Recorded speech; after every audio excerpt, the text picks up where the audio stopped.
আজি আমি ওনারা দাহিম দা ইয়ার ফ্রাই দিয়ে ক্যাঙ্গুরি গো মাছ ফ্রাই করছু। প্রথমে মাছে ভাই মেডিটেশন করি ইয়ারে লাই দিই, তারপরে ইয়ার মেরাদ মিদি দিয়ে দিই। ইয়ার ফ্রাই দিবের পরে এখন ইয়ার ফ্রাই পাওয়ার চালু করছুম। চালু করার পরে আমি অন করি অন করবার পরে আমি মাছই সিলেক্ট করছুম। মাছের অপশন আছে, মাছের অপশন সিলেক্ট করি 200 টেম্পারেচারত 18 মিনিট দেখার। আমি গজ্জুম কি 200 টেম্পারেচার জিবে দেখার ইবে 180 টেম্পারেচার দিম। আর জিবে 18 মিনিট দেখার ইবে আমি 15 মিনিটের নিজে করে দিই। এখন আমি চালু গজ্জুম। এয়ার ফ্রাই চালু বাটন চাপ দিম। এখন বেঁধে এয়ার ফ্রাই হাত শুরু করে দিয়ে ভিতরে লাইট জ্বলাতে দেখতে লাগুন না, ভিতরে লাইট জ্বলার মানে এয়ার ফ্রাই হাত শুরু করে দিই।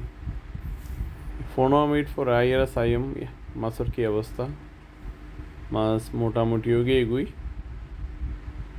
এরপরে মাছ তো আমি উল্টে দিয়ে আবার এয়ার ফ্রাই মিজি দিয়ে দিম।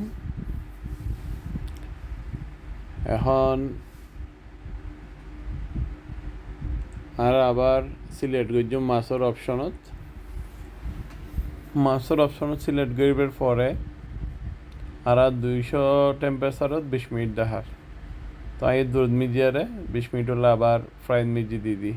20 মিনিট পরে জ্বালছে ওনারা খুব সুন্দর করি তেল ছাড়া মাছ ফ্রাই হয়ে গিয়ে যেগুলো স্বাস্থ্যসম্মত হওয়ার আর কি বেগুনে। তো আশা করি ওনারা গুরুত্ব দিবেন। ধন্যবাদ।